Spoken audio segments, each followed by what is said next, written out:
The range was dead silent, save for the distinct, rhythmic clack-clack of oiled steel. 50 seasoned competitors, all draped in thousands of dollars of state-of-the-art tactical nylon, stood frozen.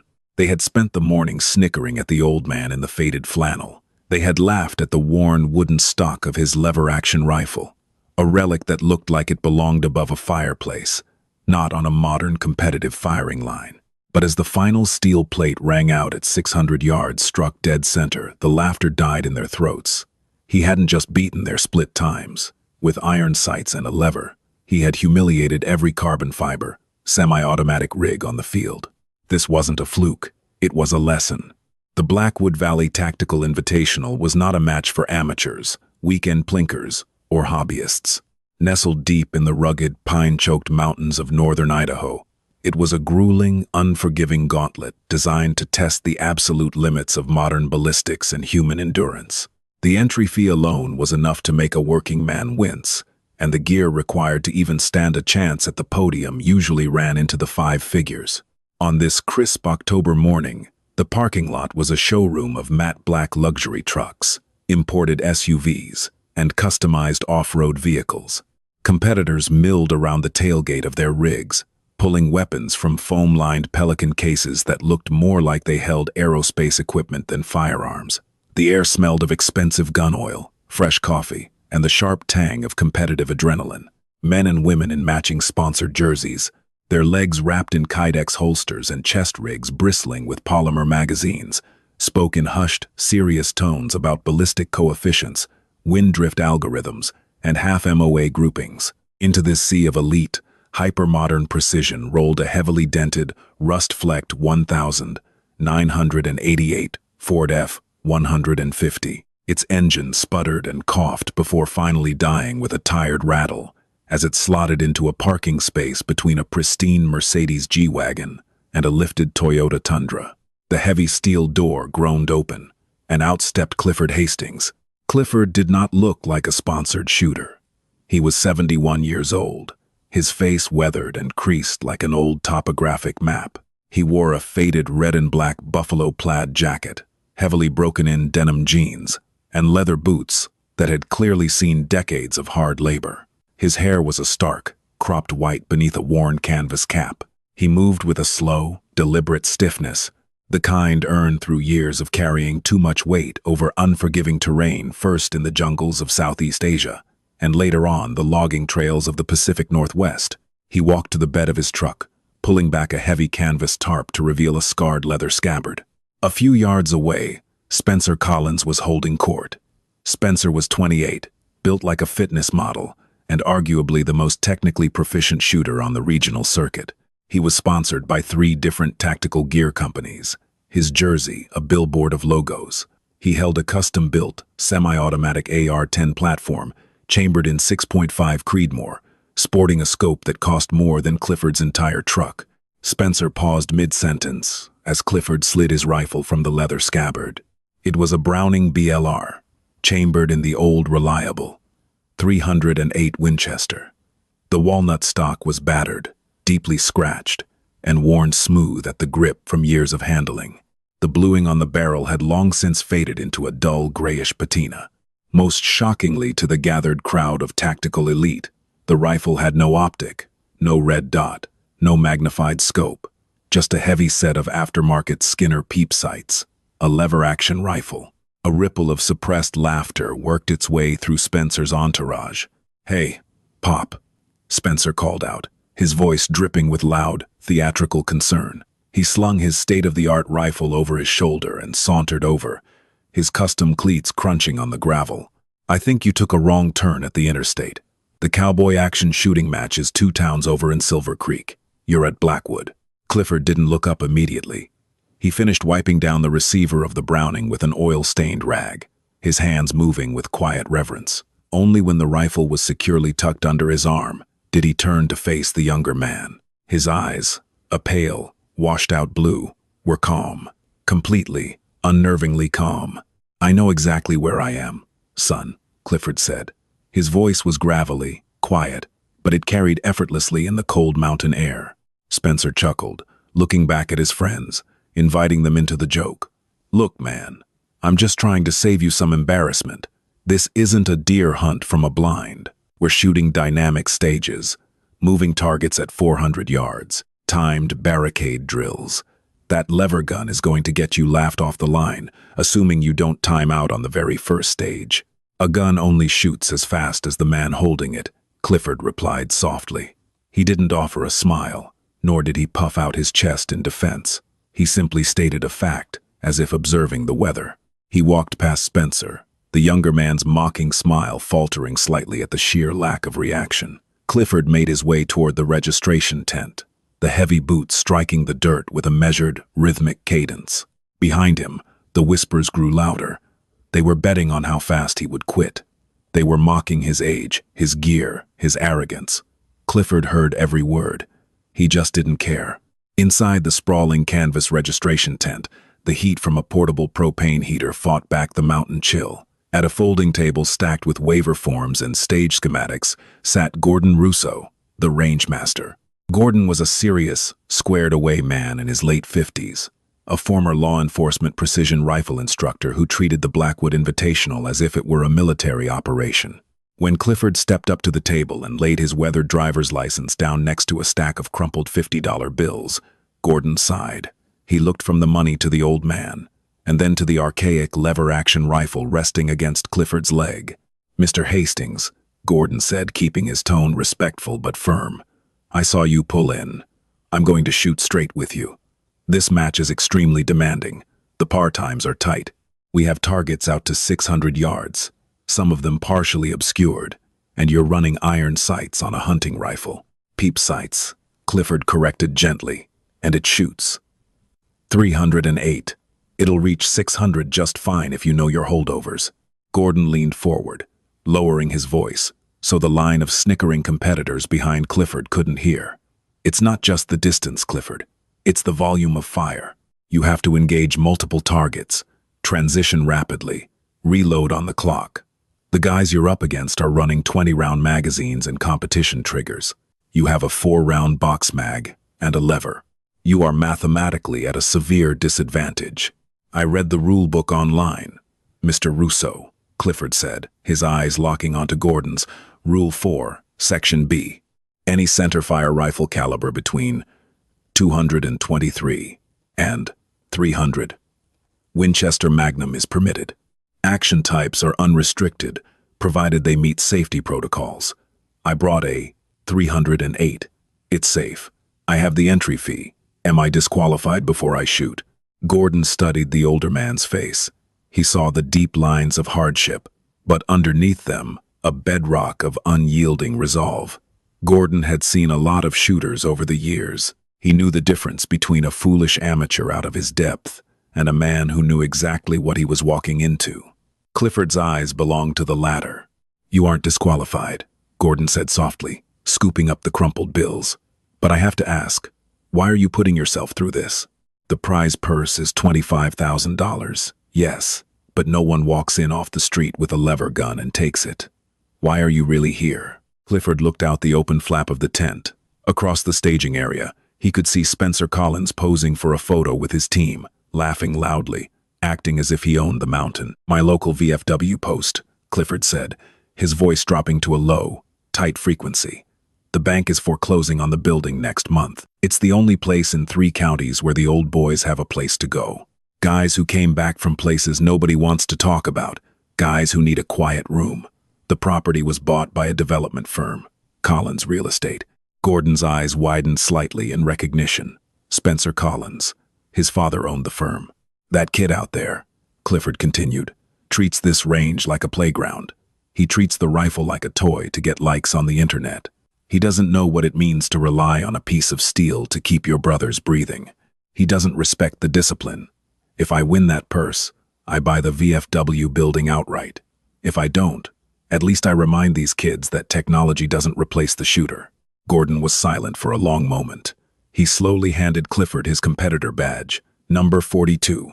Safety briefing in 10 minutes, Mr. Hastings," Gordon said, his tone shifting from dismissive to deeply respectful. "Good luck." As Clifford pinned the number to his flannel jacket and stepped back out into the biting wind, he felt the familiar, heavy, settling in his chest. It was the slowing of his heart rate, the hyper-focus that always arrived before the storm. He wasn't a 20-something athlete anymore.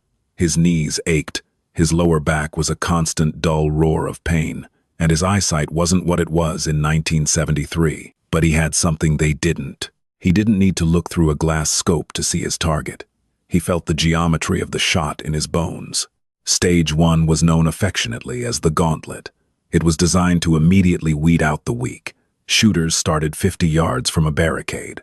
At the buzzer, they had to sprint to the barricade, engage 3 steel silhouettes at 200 yards, transition to a kneeling position to hit a moving target at 300 yards, and then finish by shooting a tiny, 6-inch steel plate at 400 yards. The par time was a blistering 45 seconds. The crowd gathered behind the safety tape, holding thermal coffee mugs and recording with their phones. Spencer Collins was drawn to shoot third. Clifford was drawn fourth. When Spencer's name was called, he stepped into the starting box like a gladiator entering the arena. He did a quick press check of his AR-10, slapped the magazine to ensure it was seated, and nodded at the range officer. "Shooter ready," the RO shouted. Beep. Spencer exploded forward. He was incredibly fast. He slid into the barricade, throwing his heavy rifle onto a sandbag. Bam bam, bam bam, bam bam. He was shooting pairs, relying on the semi-automatic action to put massive volume downrange. The steel at 200 yards rang in rapid succession, though one shot threw dirt just to the left. He dropped to his knee flawlessly. Bam bam bam. The moving target at 300 yards clanged. He adjusted his scope's magnification dial for the 400-yard shot. Bam, miss, bam, hit. Time, the RO yelled. 36.4 seconds. 2 misses, both made up. The crowd erupted into applause and whistles. It was a phenomenal time. Spencer cleared the chamber, flashed a $1 million smile at his team, and walked back behind the line, purposely shoulder-checking the air near Clifford as he passed. "Let's see you cycle that antique, old-timer," Spencer whispered, loud enough for his friends to hear. Clifford Hastings. To the line, the RO called out, looking down at his clipboard with a hint of skepticism. Clifford walked to the starting box. He didn't do any aggressive stretching. He didn't slap his gun. He simply stood there, breathing in through his nose, out through his mouth. He held the Browning BLR at the low ready. To the trained eye, there was something incredibly dangerous about the way he held the weapon. It wasn't an accessory to him. It looked like an extension of his own arm. "Shooter ready." Clifford gave a single, slow nod. Beep. He didn't sprint. He moved in a smooth, gliding jog. It looked slow to the pumped-up crowd, but he wasted absolutely no motion. He reached the barricade and didn't bother throwing down a sandbag. He braced his forearm against the wood, bone against wood against steel. He brought the rifle up, his cheek welded to the worn walnut stock. Through the rear peep sight, the front post settled naturally into the center of the aperture, right on the chest of the 200-yard steel. Boom! The heavy 308 roared. Before the sound even echoed off the mountains, Clifford's hand flicked downward and back up. The lever action cycled with a blur of motion, a sharp clack-clack that ejected the spent brass and slammed a fresh round into the chamber. It happened so fast during recoil that the rifle barely moved off target. Boom. Clack-clack. Boom. 3 shots. 3 distinct, resounding pings on the steel. No pairs. No wasted ammo. 1 shot. 1 hit. The snickering in the crowd instantly stopped. Clifford dropped to a kneeling position. He didn't scramble. He folded into the stance like water flowing down a rock. He tracked the moving target at 300 yards. He didn't have a scope to adjust. He knew his rifle fired a 168 grain bullet. He knew the wind was blowing left to right at roughly 5 miles per hour. He held the front post slightly ahead of the steel plate, elevating it just a fraction of a millimeter. Boom. Clack, clack. The moving steel rang out. A perfect dead center hit. Now, the 400-yard plate. A 6-inch target. Spencer had missed his first shot with a $3,000 scope. Clifford was looking at a piece of steel that appeared smaller than the head of a pin to the naked eye. His thumb slid the empty 4-round magazine out. His left hand, simultaneously, produced a fresh magazine from his jacket pocket and slammed it home. The reload took less than a second and a half. He settled his breathing. He let half a breath out. He found the tiny gray dot in his sights. He held the post high, compensating for the bullet drop. The trigger broke like glass. Boom! A full second of silence hung in the air as the heavy bullet traveled downrange. Ping! Time! The RO shouted, his voice cracking slightly in disbelief. Gordon Russo stood a few feet away, staring at his stopwatch. He looked up, his face a mask of absolute shock. The crowd was dead silent.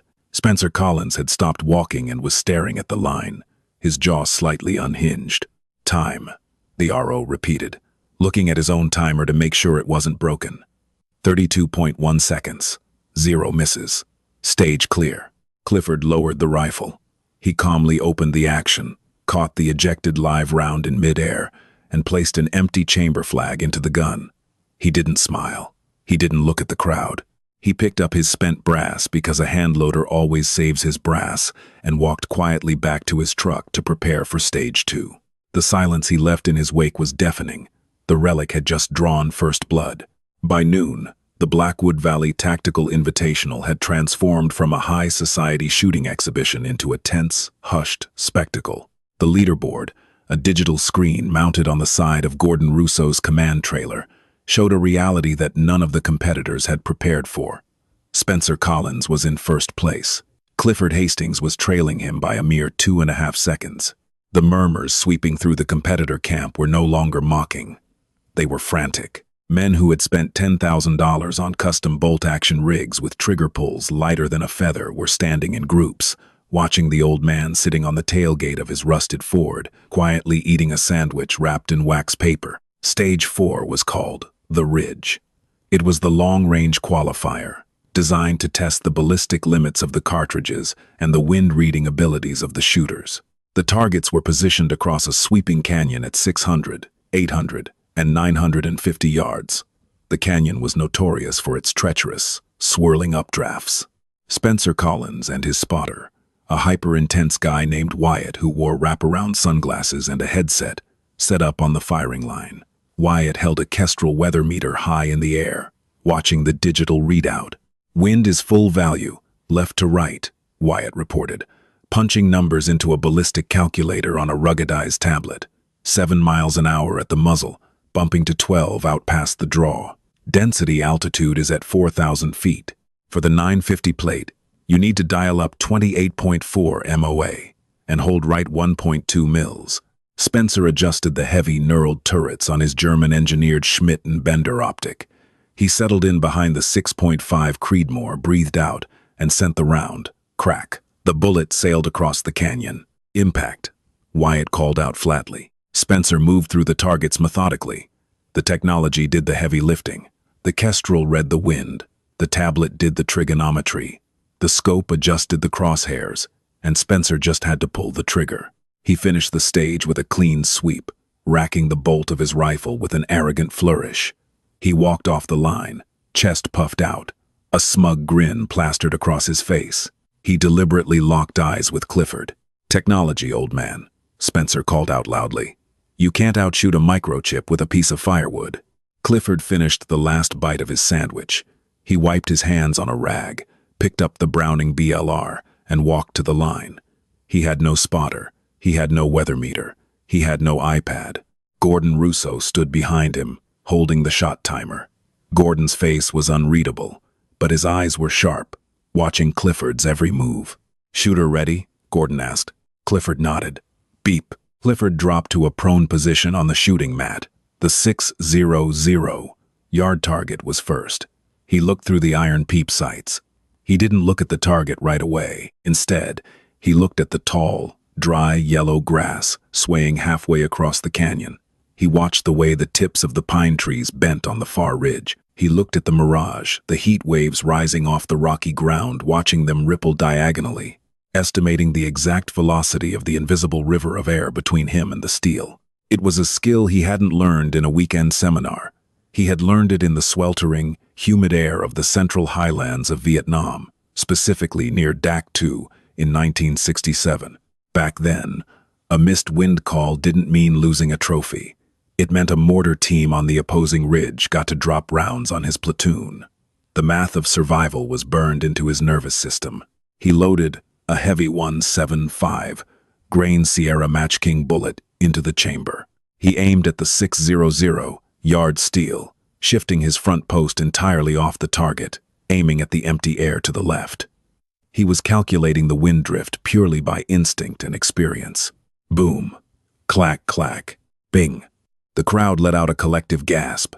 Hitting a 20-inch plate at 600 yards with iron sights and a crosswind was considered bordering on impossible by modern competitive standards. Clifford didn't pause. He shifted to the 800-yard target. He elevated the front post, burying the target entirely beneath the heavy iron sight. He had to shoot blind, relying on his mental picture of where the target was behind his sight picture, holding for an extreme bullet drop. Boom. 2.5 seconds passed. The silence was agonizing. Bing.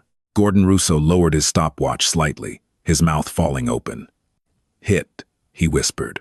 Now, the 950-yard plate. Almost 1,000 yards. With a lever action. 308. And 0 magnification. Clifford lay perfectly still. The wind suddenly shifted. The grass in the canyon lay flat. The updraft had died. Spencer's spotter, Wyatt, looked at his kestrel and smiled maliciously. "The wind just dropped to 0, Wyatt whispered to Spencer. "The old man is going to hold for a wind that isn't there. He's going to miss by 3 feet. But Clifford had seen the mirage stand straight up. He had seen the dust settle. He adjusted his aim, centering the invisible target perfectly on the horizontal axis, elevating the front post until the barrel was pointed like a mortar. He took a breath, let half out, and squeezed. Boom! The heavy bullet carved a massive arc through the sky. 3 full seconds ticked by. It felt like an eternity. Clang! A deep, resonating ring of heavy steel echoed back across the canyon. Dead center. The range exploded. Competitors threw their hands in the air. Someone let out a loud whoop of pure, unadulterated shock. Clifford racked the lever, catching the smoking brass, and stood up. He walked past Spencer, whose smug grin had completely vanished, replaced by a pale, sickening realization. "Wood and steel," Clifford said softly as he passed the younger man. "Never needs batteries." Spencer Collins stormed into the sponsor pavilion, kicking a folding chair out of his way. The plastic snapped as it hit the tent pole. Wyatt followed closely behind, carrying the expensive rifle case. "He's cheating," Spencer hissed, his voice trembling with a mix of rage and panic. "I don't know how, but he's cheating. Nobody hits 950 with iron sights.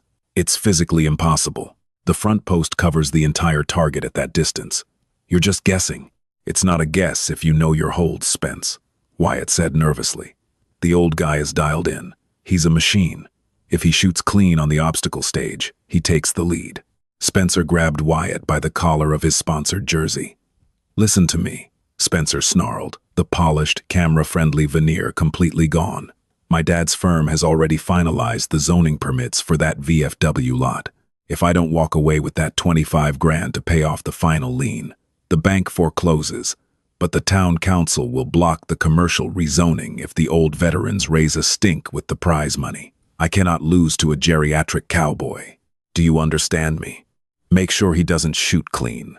Wyatt swallowed hard and nodded. Stage 5 was the trench run. It was a highly dynamic course requiring shooters to sprint through a zigzag trench, dive under a prop military truck, and engage close-range targets through tight barricade ports. It required rapid reloading and brutal physical agility. While Clifford was at the range master's tent drawing his starting position, Wyatt casually strolled past the tailgate of Clifford's Ford. He looked around. The competitors were all watching a shooter on the line. Wyatt reached out and quickly swept Clifford's 2 spare custom-modified box magazines off the tailgate. They hit the muddy gravel. Wyatt quickly scooped them up, but before placing them back, he deliberately pressed the open feed lips into the wet, gritty dirt, forcing small pebbles and mud deep into the spring mechanism. He wiped the outside clean with his sleeve and set them back exactly as he found them. 10 minutes later, Clifford stepped up for stage 5. "Shooter ready," the RO yelled over the sound of the wind. Clifford gave his slow nod. Beep. He didn't have the explosive speed of the younger men, but his economy of motion was flawless. He jogged to the first barricade, threw the rifle to his shoulder, and engaged 2 targets. Boom. Clack, clack. Boom. Perfect hits. He moved to the prop truck, dropping onto his side and sliding under the dirty axle. He aimed at a target 70 yards away. He squeezed the trigger. Click. The rifle was empty. It was time for his first reload. Clifford ejected the empty magazine. He pulled the first spare from his belt pouch and slammed it into the magwell. He racked the lever forward and then pulled it back to chamber the round. Crunch. The lever stopped halfway. The action locked open. A pebble, jammed deep into the magazine spring by Wyatt, had lodged itself directly between the brass casing and the steel feed ramp. The rifle was totally, hopelessly jammed. Behind the safety line, Spencer smirked, crossing his arms. A malfunction on a timed stage was a death sentence for a competitor's score. Clearing a double feed or a hard jam could take 10, sometimes 15 seconds. In a match decided by fractions of a second, it was over. Tough break, old man, Spencer muttered under his breath. Under the truck, Clifford didn't panic. He didn't swear. His heart rate didn't even spike. In a fraction of a second, his veteran instincts diagnosed the catastrophic failure. The magazine was dead. Ripping it out might not clear the chamber. Instead of fighting the jammed magazine, Clifford reached up and pressed the mag release, letting the dirt-filled magazine drop into the mud. He reached his fingers into the open ejection port, physically prying the jammed, mangled cartridge out with his bare thumb, ignoring the sharp bite of the machined steel. He flicked the ruined bullet into the dirt. He reached into the deep right pocket of his flannel jacket. This was where he kept his loose change, a handful of loose, 308 rounds. He carried purely out of an old habit from his days in the bush, when magazines were known to fail in the mud. He didn't have time to load another magazine. He grabbed a single brass cartridge. With lightning speed, he tossed the single round directly through the open ejection port into the chamber. He slammed the lever closed. Boom. Hit. He opened the action. The empty brass flew out. His hand dipped to his pocket, tossed another single round into the chamber, and slammed the lever shut. Boom. Hit. The crowd watched in absolute, stunned silence. Clifford Hastings was single-loading a lever-action rifle on the clock, cycling the action, tossing in a fresh round, and firing with a rhythm so fast it sounded like a metronome. It was a legendary technique known to trick shooters and old combat veterans, requiring immense dexterity and zero margin for error. He crawled out from under the truck, stood up, and moved to the final barricade, loading one round at a time, his hand a blur between his pocket and the receiver. Toss, rack, boom, toss, rack, boom. He hit the final steel plate and yelled, "Done." The range officer stared at the timer, his eyes wide. 51 seconds. Clean run. It wasn't the fastest time of the day, but factoring in the catastrophic malfunction, it was nothing short of miraculous. Clifford walked off the line. He walked straight past Gordon Russo. He walked straight past the crowd. He walked directly up to Spencer Collins and Wyatt. He stopped inches from Wyatt's face. He held up the ruined, mud-packed magazine. "Only a coward messes with another man's weapon," Clifford said, his voice a low, terrifying rumble that carried the weight of a thunderclap. He dropped the ruined magazine at Wyatt's feet. "Next time you try to kill me, do it to my face." Wyatt stepped back, visibly shaking. Spencer opened his mouth to say something, to deny it, to act tough, but the sheer, overwhelming presence of the old veteran silenced him. The surrounding competitors had heard the exchange. The whispers started instantly. The respect Spencer had bought with his expensive gear evaporated in an instant. Karma was circling, and it had a brutal wingspan. The sun began to dip behind the jagged peaks of the Blackwood Valley, casting long, dark shadows across the firing range. The temperature plummeted. It was time for the final stage. Stage 6. The unknown distance. This was the great equalizer. In modern precision rifle shooting, the laser rangefinder is king. A shooter simply presses a button. A laser bounces off the target, and a digital readout gives the exact distance down to the decimal point. The ballistic app does the rest. For Stage 6, Gordon Russo had implemented a strict rule. All electronic range finding devices were banned. Shooters had to estimate the distance to 3 freshly painted steel targets hidden somewhere in the deep brush of the canyon. The distances could be anywhere from 400 to 900 yards. They had to use the hash marks on their reticles, a mathematical process called milling, to determine the range, or rely on the naked eye. The pressure was suffocating. The leaderboard was a dead tie. Spencer Collins and Clifford Hastings were matched to the exact point. Whoever won this stage won the $25,000 purse. Spencer was up first. He walked to the line without his usual swagger. The incident with the mud-packed magazine had rattled him deeply. His peers were giving him cold stares. His sponsors were watching. And most importantly, he didn't have his electronic crutch. He lay behind his rifle and peered through his high-end scope. He found the first target, a white square of steel partially obscured by a fallen log. He tried to steady his breathing, looking at the tiny milliradian hash marks in his scope. "Okay," he muttered to himself. "Target is an IPSC silhouette. Standard width is 18 inches. It measures roughly 0.8 mils in the scope." He frantically pulled out a pen and a notepad, trying to remember the formula. Target size in inches, x 27.77, divided by target size in mils, equals distance in yards. His hands were shaking. His brain, so used to having an app do the thinking, struggled with the arithmetic under the ticking clock. 18x 27.77, divided by 0.8, he whispered frantically. 624 yards. He dialed his scope to 624 yards. He held his breath. He pulled the trigger. Crack. A puff of dirt exploded 3 feet above the steel plate. He had completely miscalculated the math. He racked the bolt, panic flooding his system. He dialed the scope down, fired again, missed low. "Time is running, shooter," the RO warned. Spencer lost his composure entirely. He started firing as fast as he could rack the bolt, hoping to walk his shots onto the target by sheer volume. Crack, miss, crack, miss, empty. He yelled, fumbling for a fresh magazine. "Time," Gordon Russo called out sharply. Stage time expired. 0 hits. Spencer lay in the dirt, his face burning hot. He had zeroed the final stage. The golden boy of the tactical circuit had choked when the batteries were taken away. He slammed his fist into the ground, stood up without clearing his weapon, earning a sharp bark from the safety officer, and stormed off the line, his chest heaving. "Clifford Hastings," Gordon said, his voice ringing out in the quiet dusk. "You're up." Clifford walked to the line. He didn't bring a notepad. He didn't bring a pen.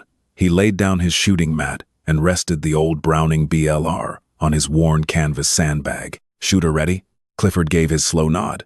Beep. Clifford looked through the rear peep sight. He found the first target. He didn't have mil dots to measure it. He had a solid brass front sight post, but Clifford knew exactly how wide that brass post was. He knew that at 100 yards, the post covered exactly 6 inches of a target. He aimed at the first steel plate. The 18-inch wide target appeared slightly narrower than his front post. 6 inches at 100 yards, 12 at 200, 18 at 300. Clifford calculated instantly in his mind, accessing a mental database forged in a war 50 years prior. If the target is 18 inches wide, and it looks a third the size of my post, it's just past 300 yards, maybe 350. He didn't need a calculator. He felt the distance. He held the sight slightly high, breathed out, and broke the shot. Boom. Ping. Hit. He racked the lever. The second target was far away, tucked near a rocky outcropping. He looked at it. He looked at the pine trees standing next to it. He knew the average height of a mature ponderosa pine in this valley. He compared the target to the base of the tree. 600 yards. His instinct told him. He trusted it. He elevated the rifle, holding for the massive bullet drop, and squeezed. Boom. The bullet flew for 2 seconds. Clang. Hit. The final target. The one Spencer had misjudged so terribly. Clifford found it near the fallen log. He studied the shadows. He looked at the atmospheric haze between him and the steel. He measured it with his brass post. He closed his eyes for a fraction of a second. He wasn't on a sterile range in Idaho anymore. He was back in the deep jungle, the air thick with humidity, his spotter whispering ranges in his ear. his survival hinging on a piece of cold steel and pure, unadulterated human skill. He opened his eyes. 740 yards, he decided. He took a deep breath. The mountain wind kissed his cheek. He elevated the front sight until the target was completely hidden by the steel of the barrel. He applied 3.5 pounds of pressure to the worn trigger. Boom! The rifle recoiled against his shoulder, a familiar, comforting punch. He kept his eye looking down the barrel, watching the target through the fading light. 1 second, 2 seconds, almost 3 seconds. Smack! It wasn't a ping. It was the heavy, definitive smack of lead obliterating itself against steel plate at a massive distance. Dead center. The timer beeped. For 10 seconds, nobody moved. Nobody cheered. The crowd simply stared at the old man in the flannel jacket, watching him calmly cycle the lever, eject the final piece of smoking brass, and insert his yellow empty chamber flag. Gordon Russo took off his hat and wiped his forehead. He looked at the timer, then looked at the crowd. 3 hits, Gordon said, his voice echoing across the silent valley.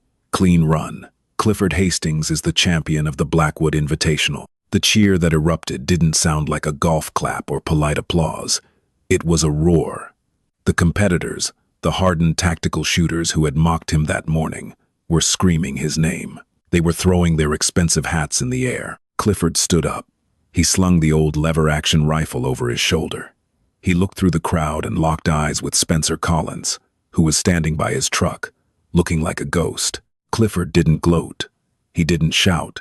He just gave the young man a slow, deliberate tip of his canvas cap. The message was clear. Karma always hits her mark, and she doesn't need a laser rangefinder to do it. The awards ceremony was held under the blinding glare of portable halogen work lights, the generators humming a low, steady drone against the encroaching darkness of the Idaho mountains. The wind had picked up, carrying the biting promise of early winter, but no one in the crowd was moving toward their heated trucks. They stood shoulder to shoulder, a sea of tactical fleece and expensive camouflage, their eyes fixed on the makeshift wooden podium. Gordon Russo stood at the center, holding a massive, oversized novelty check printed with the logo of the Blackwood Valley Tactical Invitational. Beside him stood Clifford Hastings. The old veteran hadn't changed clothes. He hadn't wiped the grease from his hands. He stood exactly as he had arrived, quiet, stoic, and draped in faded buffalo plaid. Ladies and gentlemen, Gordon's voice boomed through the PA system, cutting through the freezing air. I have directed matches across this country for 2 decades. I have seen Olympic gold medalists, special operations instructors, and sponsored grandmasters run these stages. But I have never, in all my years, witnessed a display of raw, unassisted marksmanship like we saw today. The crowd erupted again, the applause thunderous. Men who had scoffed at Clifford just 8 hours earlier were now clapping until their palms stung. With a final time that defied the mathematics of his equipment and a clean run on the blind distance qualifier, Gordon continued, his voice thick with genuine emotion. The champion of this year's invitational, taking home the grand prize of $25,000, Mr. Clifford Hastings. Gordon handed the giant check to Clifford. The old man took it gently, looking at the string of zeros. For the first time all day, the rigid lines of his weathered face softened. A profound, heavy relief washed over his pale blue eyes. "Speech! Give us a speech, old-timer!" someone shouted from the back of the crowd. Clifford looked out at the faces illuminated by the harsh halogen lights.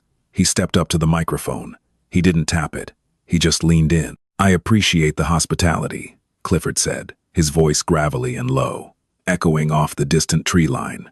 "You boys shoot fast. You got good gear, but gear is just a tool. It doesn't give you discipline, and it sure as hell doesn't buy you a backbone." He paused, his gaze drifting over the crowd until it landed on Spencer Collins, who was standing near the back, arms crossed, his face a mask of bitter resentment. "I didn't come up this mountain to prove I was better than anyone," Clifford continued. "I came because a piece of paper said my brothers and I were going to lose the only home we had left. VFW Post 402.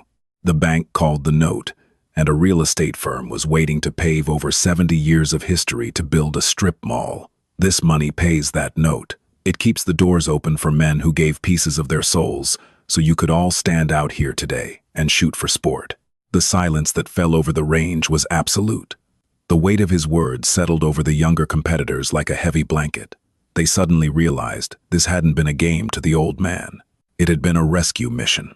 As the crowd dispersed, coming up to shake Clifford's hand one by one, a sleek, black Lincoln Navigator pulled violently into the gravel parking lot, its headlights sweeping across the lingering competitors. The doors opened, and Wallace Collins stepped out. Wallace was Spencer's father, the CEO of Collins Real Estate. He was a man accustomed to wearing bespoke Italian suits, even in the dirt. He had sharp, predatory eyes and a jaw set with perpetual irritation. He had received a frantic phone call from his son 20 minutes earlier, and he had driven up the mountain at breakneck speed. Wallace marched directly through the crowd, ignoring the glares, and flanked his son. He looked from Spencer's pale, defeated face to Clifford, who was quietly folding the real paper cashier's check into his worn leather wallet. "You," Wallace barked, pointing a manicured finger at Clifford. "Hastings, isn't it?" Clifford slowly looked up, fastening the snap on his jacket. "That's right. I am Wallace Collins. I own the development rights contingent on the VFW lot. Spencer told me what happened here today. I don't know what kind of circus trick you pulled, but that property is prime commercial real estate. You're an old man holding onto a rotting building filled with asbestos and bad memories. I'll make you a deal right now." Wallace pulled a sleek leather checkbook from his breast pocket. "You won $25,000 today. I will write you a personal check for $50,000. Right here, right now. You walk away. You let the bank foreclose on Monday morning, and you and your old buddies can go drink somewhere else. 50 grand, Hastings. Double your money. You can buy yourself 100 lever action rifles." Gordon Russo stepped forward, his face flushed with anger, but Clifford held up a single, calloused hand to stop him. Clifford looked at Wallace, then down at the checkbook, and finally at Spencer, who was refusing to meet his eyes. "Mr. Collins," Clifford said, his voice terrifyingly calm. "You look at that building and you see square footage. You see a profit margin. You don't see the blood soaked into the foundation. You don't see the ghost sitting at the bar." Clifford took a step closer to the billionaire. Despite being older and poorer, Clifford suddenly seemed 10 feet tall, a looming force of nature. "There isn't enough money in your bank account, or in this entire state, to buy the loyalty I owe those men," Clifford whispered, his eyes boring holes into Wallace's skull. "Your son tried to break my rifle today with a handful of mud. He failed. Now you're trying to break my character with a handful of paper. You're going to fail, too. I'll be at the county clerk's office at 8 o'clock Monday morning. Have a safe drive down the mountain." Clifford turned his back on the wealthiest man in the county, picked up his leather rifle scabbard, and walked toward his rusted Ford. Monday morning arrived with a bleak, oppressive gray sky. The county clerk's office shared a building with the regional branch of the First National Bank. It was a sterile, unforgiving environment of polished marble floors, fluorescent lights, and bulletproof glass. Clifford walked through the double-glass doors at exactly 7:55 a.m. He wore his only suit, a dark woolen two-piece that had last seen the outside of a garment bag at his wife's funeral a decade ago. It was slightly loose on his frame, but he wore it with the rigid, upright posture of a military inspection. He approached the main desk, pulling the crisp cashier's check for $25,000 from his inner pocket. He asked to see the loan officer handling the VFW Post 402 foreclosure. "Ah, Mr. Hastings," a slick, overly caffeinated young banker said, stepping out of a side office. "Please, come in. We've been expecting you." Clifford stepped into the frosted glass office. Sitting in the plush leather chairs opposite the banker's desk were Wallace Collins and his corporate attorney. Wallace wore a smug, venomous smile. "I'm here to pay the lien," Clifford said, ignoring Wallace and placing the check face up on the desk. $25,000. Paid in full. I want the deed released to the post commander." The young banker looked nervously at Wallace before picking up the check. He didn't smile. Instead, he pulled a thick manila folder from his drawer and slid it across the desk toward Clifford. "Mr. Hastings, the principal on the loan is indeed $25,000, the banker said, adjusting his tie. "However, the contract stipulates that in the event of pre-foreclosure, all outstanding municipal fines, late penalties, and accrued legal fees incurred by the bank must be satisfied simultaneously. Clifford felt a cold knot tighten in his stomach. What fines? The attorney seated next to Wallace leaned forward, tapping a gold pen on the desk. Collins Real Estate ordered an independent structural survey of the property last week, as is our right as the primary bidder on the foreclosure. We found multiple municipal code violations, faulty wiring, improper drainage, zoning infractions. The city expedited the fines. The bank's legal team has also tacked on their hourly rate for the foreclosure proceedings. The banker turned a page in the folder. The total to release the lien, Mr. Hastings, is $34,800. This check is nearly $10,000 short. And as the foreclosure deadline is noon today, I'm afraid we cannot accept partial payment. Clifford stared at the numbers on the paper. The ink seemed to blur. It was a trap. A deliberate, perfectly executed corporate ambush. They had used their influence with the city inspectors to generate phantom fines overnight, perfectly calculated to exceed his prize money. Wallace Collins stood up, buttoning his suit jacket. I told you on the mountain, Hastings, you're out of your depth. You understand ballistics, but you don't understand leverage. The VFW is mine. You have 3 hours to find 10 grand, or the bulldozers roll on Wednesday. Clifford's hands slowly curled into fists. The sheer injustice of it burned in his chest. He had fought a war. He had beaten the best shooters in the state. He had done everything right. And now he was being defeated by a spreadsheet and a corrupt city ordinance. You have no honor, Clifford said, his voice shaking with a quiet, suppressed rage. Honor doesn't pay dividends. Wallace sneered. Have a good day, Mr. Hastings. Just as Wallace reached for the brass doorknob, the frosted glass door swung open from the outside, nearly hitting the billionaire in the face. Gordon Russo stood in the doorway. He was wearing a sharp blazer over a button-down shirt. Behind him stood half a dozen men competitors from the weekend's match. They looked deeply out of place in the sterile bank, their faces grim and unyielding. But it was the man standing directly beside Gordon who made Wallace's smug expression instantly evaporate. It was Wyatt, Spencer's spotter. The young man looked pale, exhausted, and absolutely terrified. What is the meaning of this? The bank manager demanded, rushing out of his office at the commotion. Gordon ignored the manager and locked eyes with Wallace Collins. Mr. Collins, we need to have a brief chat about leverage.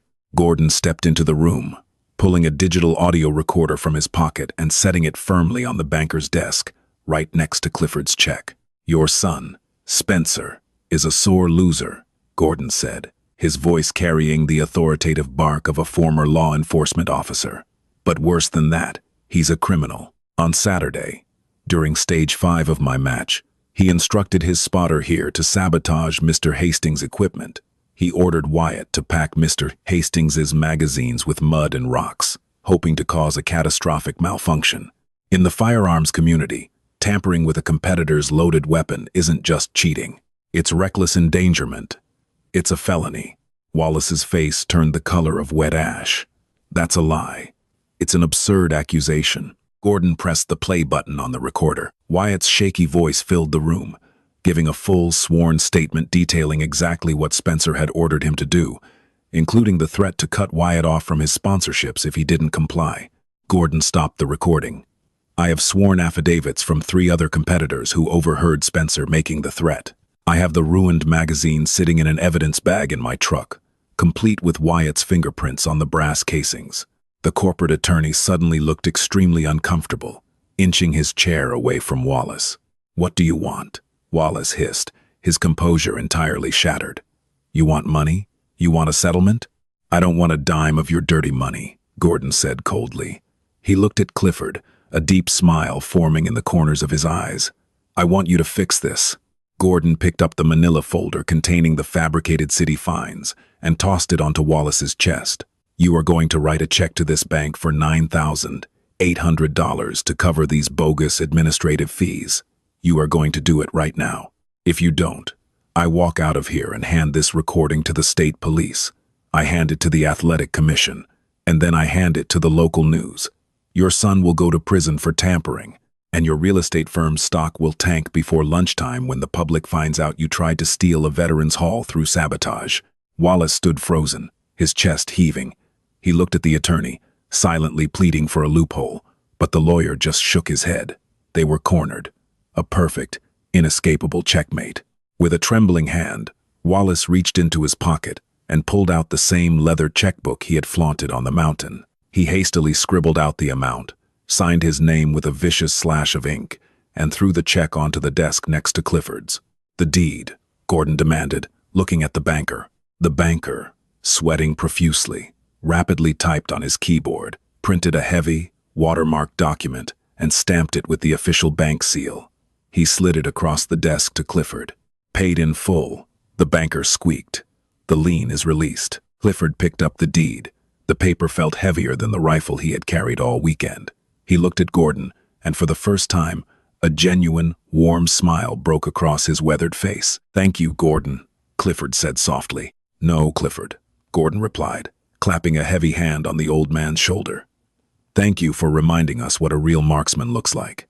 Clifford walked out of the office, the parting sea of tactical competitors making way for him. He didn't look back at Wallace Collins. The man simply didn't matter anymore. The VFW Post 402 sat at the end of a cracked asphalt road on the edge of town. It was a modest cinder-block building, painted a fading shade of military olive drab. The roof sagged slightly in the middle, and the neon sign in the window flickered with a persistent, annoying buzz. But to the men inside, it was the center of the universe. It was mid-afternoon when Clifford's rusted Ford pulled into the gravel lot. The lot was unusually full. Word had spread. When Clifford pushed open the heavy wooden door, the familiar scent washed over him, a mixture of stale draft beer, strong black coffee, floor wax, and decades of unfiltered cigarette smoke embedded in the ceiling tiles. The main hall was packed. 30 old men, wearing ball caps embroidered with the names of forgotten ships, distant jungles, and dusty deserts, were gathered around the bar.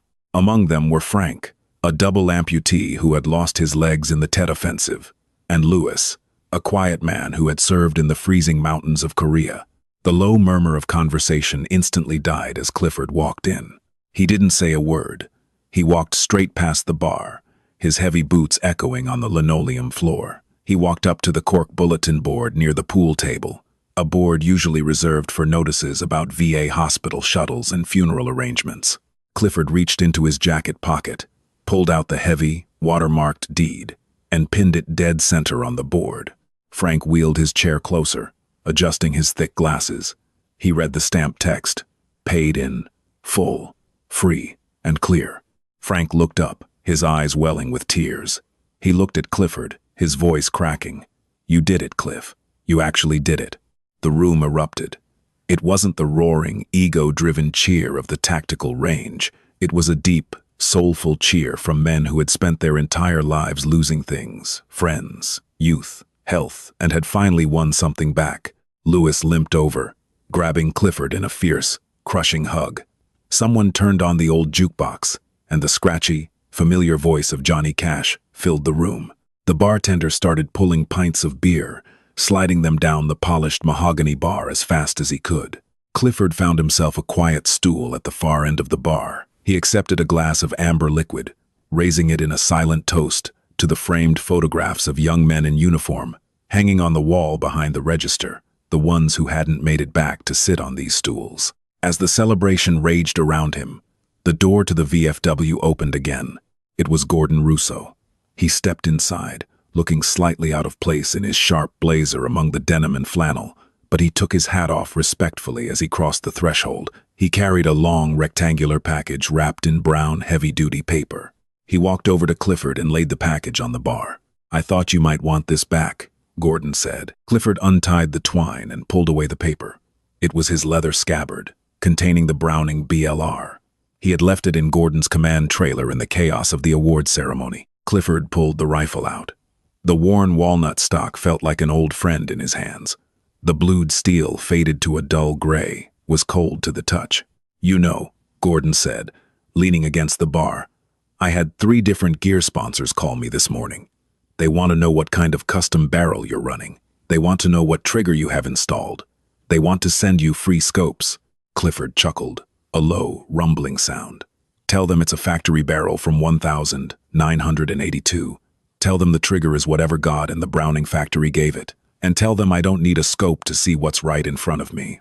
I figured as much. Gordon smiled. You put on a hell of a show, Clifford. You reminded a lot of people that it's the Indian, not the arrow. You're a legend on the circuit now. You ever want to shoot another match? Your entry fee is waived for life. I appreciate it, Gordon, Clifford said, sliding the rifle back into its leather home. But my competitive shooting days are officially retired. I proved my point. I paid my debt. He looked around the room at the old men, laughing, telling stories. Their burdens lifted for the first time in months. The building was theirs, forever. The history was safe. The legacy was secured. Besides, Clifford added, taking a slow sip of his drink, his eyes twinkling with a rare, mischievous light. If I showed up again, I think those boys would just start crying, and I hate seeing grown men cry over a lever action. The jukebox played on. The beer flowed, and in the corner of the room, leaning quietly against the wall, the old wood and steel rifle rested. It didn't need batteries. It didn't need microchips. It only needed a steady hand, a calm heart, and a reason to fight. If you loved this story of Clifford Hastings proving that old-school grit and discipline will always outshine arrogance and expensive gadgets, don't keep it to yourself. Smash that like button to show your respect for the veterans who paved the way. Drop a comment below. Would you take a modern, tricked-out semi-auto? Or would you trust your life to a classic lever-action rifle like Clifford's? Share this video with a friend who appreciates a legendary underdog story and the triumph of pure skill. And if you want more thrilling, real-life, inspired tales of redemption, marksmanship, and standing up to bullies, hit that subscribe button and ring the notification bell. We're dropping explosive new stories every week, and you won't want to miss a single shot. Stay sharp, stay focused, and keep your powder dry.